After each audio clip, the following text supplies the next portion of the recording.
Hello दोस्तों, आज का हमारा टॉपिक हिस्ट्री से है, जिसका नाम है बुद्धिज्म, जिसकी खोज भगवान महात्मा बुद्ध ने करी थी। भगवान महात्मा बुद्ध का बचपन का नाम सिद्धार्थ था। इन्हें लाइट ऑफ एशिया के नाम से भी जाना जाता है। इनका जन्म 563 बिफोर कॉमन एरा में नेपाल के लुम्बिनी नामक स्थान पे हुआ था, जो कपिलवस्तु के समीप है। इनके माता का नाम महामाया और पिता का नाम सुशोधन था। इनका पालन पोषण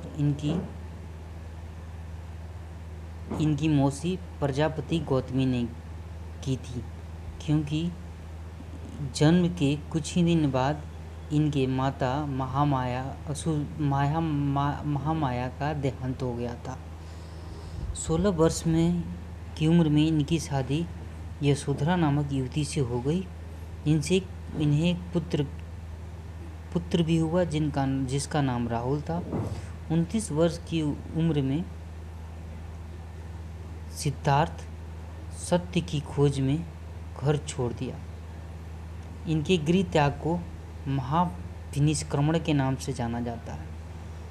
ये 6 साल तक बोध गया में एक पीपल के पेड़ के नीचे निरंजना नदी के किनारे इन्होंने तपस्या करी, और तपस्या करने के बाद 6 साल के बाद इनको ज्ञान की प्राप्ति हुई।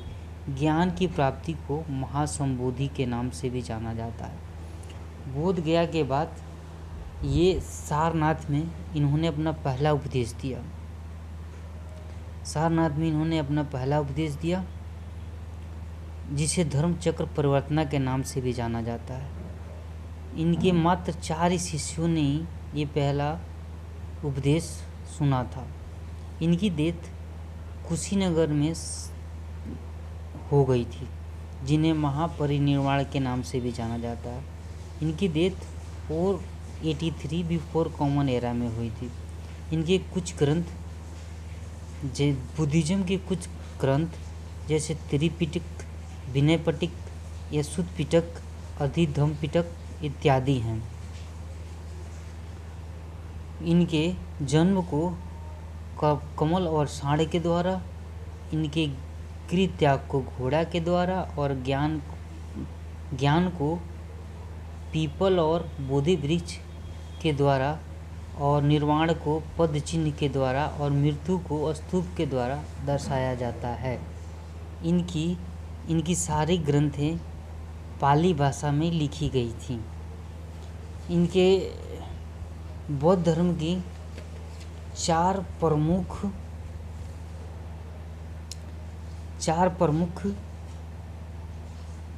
बौद्ध संगति हुई, जिसमें प्रथम बौद्ध संगति 483 बिफोर कॉमन एरा राजगिरी, जिसके अध्यक्ष महाकश्यप और अजातशत्रु जी के शासनकाल में हुई थी।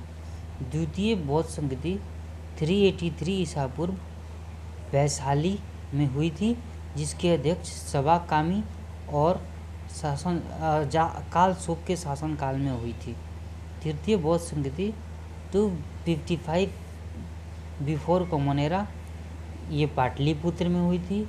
मोगली पुतिस्त इसके अध्यक्ष थे और अशोक के शासनकाल में हुई थी।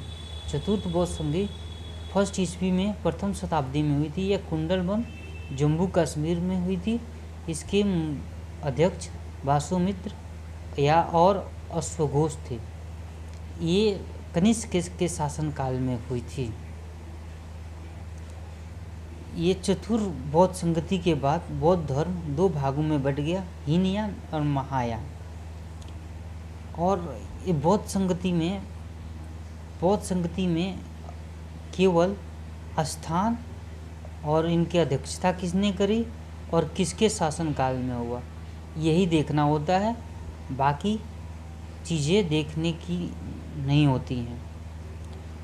याद करने वाली अधिकतर एग्जाम में यही क्वेश्चन पूछे जाते हैं, कहाँ पे हुआ था, इसके अध्यक्ष कौन थे और किसके शासनकाल में हुआ था। Thank you.